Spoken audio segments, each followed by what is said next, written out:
Korean roster form fill करने का तरीका जानने के लिए इस वीडियो को एंड तक देखें। अस्सलाम वालेकुम। आज की वीडियो में हम देखेंगे कोरियन जॉब रोस्टर एप्लीकेशन कैसे फिल करते हैं। आपको इसी की वेबसाइट से मिल जाएगा। सबसे पहले खाने में KLT नंबर लिखना है जो आपने जिससे टेस्ट दिया है। इससे अगले खाने में CNIC नंबर लिखना है। नीचे लिखा हुआ है फुल नेम, यहाँ पर आपने नेम लिखना है पासपोर्ट की तरतीब से। पासपोर्ट की तरतीब में नाम उल्टा होता है, यानी किसी का नाम अली हसन है तो उसको हसन अली लिखा होता है, तो उस तरह आपने लिखना है जिसे पासपोर्ट पर लिखा हुआ है। इससे नीचे डेट ऑफ बर्थ लिखनी है। डेट ऑफ बर्थ कोरियन तरतीब से लिखनी है। सबसे पहले साल लिखेंगे, उसके साथ फिर महीना लिखेंगे, फिर तरतीब के साथ आखिरी जो तारीख़ है वो आखिर में लिखनी है, यानी साल महीना तारीख़। उसके बाद अगला खाना एज का, वहाँ पे एज लिखनी है। इससे अगला खाना जेंडर का है। मर्द हजरात मेल वाले पे टिक करेंगे और जो ख़वातीन है वो फ़ीमेल पे टिक करेंगी। इसके आगे मैरिटल स्टेटस है। जो शादीशुदा है वो पहले ऑप्शन पे क्लिक करें, जो तलाक याफ्ता है वो दूसरे पे ऑप्शन पे क्लिक करें, और जो बिल्कुल कुंवारे हैं अभी शादी किया नहीं है वो तीसरे ऑप्शन पे क्लिक करेंगे। इसके बाद आगे चलते हैं। पासपोर्ट नंबर आपने लिखना है। पहले 2 लेटर कैपिटल होते हैं, आगे नंबर होते हैं। इसके बाद पासपोर्ट इशू डेट है, या पासपोर्ट का जो पहला बायो वाला सफ़ा होता है वहाँ से चेक कर सकते हैं। पहले साल लिखेंगे, फिर महीना, फिर तारीख़। इसी तरीके से आपने पासपोर्ट की एक्सपायरेशन डेट उसी के नीचे लिखी होती है, पहले साल फिर महीना फिर तारीख़। इसके नीचे आपने एड्रेस लिखना है जो आपका मौजूदा पता है, जहाँ पर आपको पार्सल वगैरह मौसूल होते हैं। इसके नीचे फ़ोन नंबर है।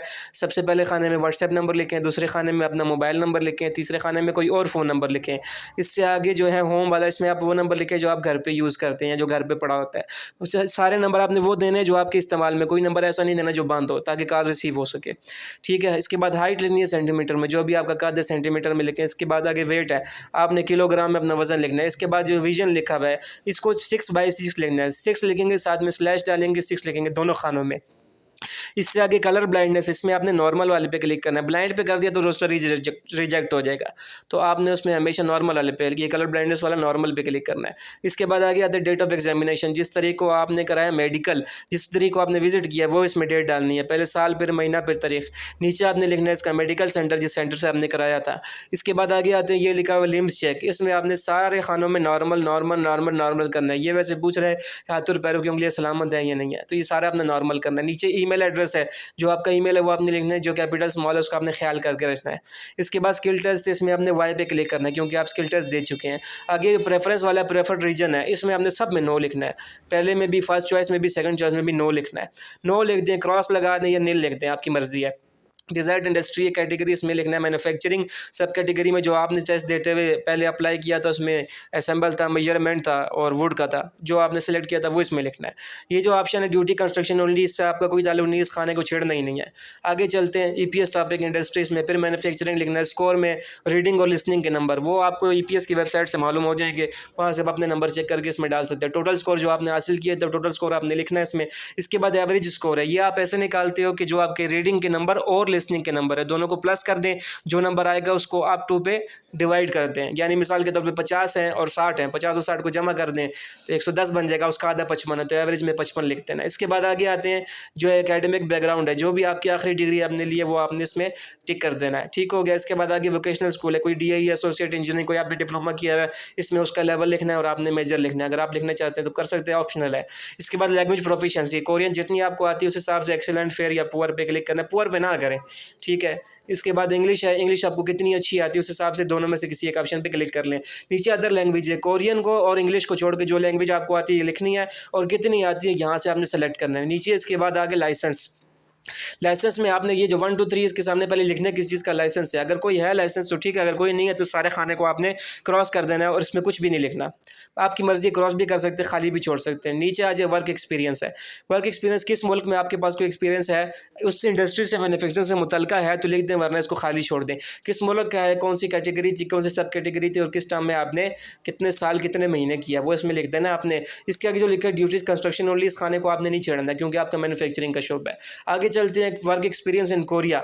इसको आपने अगर कोई एक्सपीरियंस है, ऑलरेडी कोरिया जा चुके हैं तो यस करें, वरना इसको नो कर दें। जब नो करेंगे तो ये साथ अगला खाना जो है फॉरेन रजिस्ट्रेशन नंबर, इसको भी आपने छेड़ना नहीं है, जीरो, इसमें कुछ भी नहीं लिखना। आगे चलते हैं, अगले सफ़े पर आएंगे तो पहले स्कूल, कॉलेज, यूनिवर्सिटी का नाम है, आपने यहाँ पर इस खाने में नाम लिखना है, और नीचे खाना उसमें लोकेशन है, उसमें आपका शहर लिखेंगे, शहर के बाद सूबा कौन सा है और किस मुल्क में है। इसके बाद अगला खाना है इमरजेंसी कॉन्टैक्ट इन्फॉर्मेशन, जिसका आपने इमरजेंसी की सूरत में आपसे रब्ता किया जा सके तो वो आपने इमरजेंसी कॉन्टैक्ट देना है कि आपको कोई इमरजेंसी इमरजेंसी होती है तो आपके घर के नंबर पर किसी से इमरजेंसी में रब्ता किया जा सके। उसका नाम आपने लिखना है इंग्लिश में, उसका कंट्री ऑफ रेजिडेंस किस मुल्क में रहता है पाकिस्तानी, उसके बाद नीचे टेलीफोन नंबर उस बंदे के जिसका आपने इमरजेंसी के तौर पे नंबर दिया है। इसके बाद रिलेशनशिप टू यू, आपसे उस बंदे का ताल्लुक क्या है। इसके बाद नीचे आता है कोई और नाम से कभी कोरिया जाने की कोशिश की है, अगर की है तो यस वरना नो कर दें। नीचे आता है किसी और मुल्क की शहरियत है आपके पास, उसमें भी आपने नो करना है। अगर है कि कोई शहरियत तो आपने यस करना है और उसकी डिटेल लिख देनी किस मुल्क की आपके साथ सिटीजनशिप है। आगे चलते हैं, कोई और पासपोर्ट है वैलिड पासपोर्ट, इस पासपोर्ट का ताल्लुक आपके एक्सपायर पासपोर्ट से नहीं होता।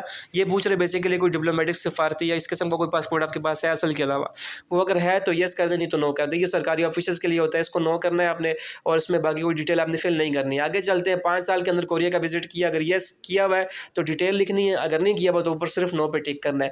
इसके बाद नीचे आते हैं, कोरिया के अलावा किसी और मुल्क का विजिट किया, अगर किया तो यस करें और डिटेल लिख दें किस मुल्क में क्या पर्पज़ था, कितना अर्सा रुके थे। और अगर नहीं किया 5 सालों में कोरिया के अलावा किसी मुल्क का सफ़र, ऊपर सिर्फ नो पे आपने क्लिक करना है। इसके बाद आते हैं जो शादीशुदा हज़रात है उसके लिए ये खाना है, इसमें अपनी वाइफ का या जो आपके ख़वातीन के लिए जो हस्बैंड का नाम है, फैमिली नेम, गिवन नेम, वो आपने लिखना है।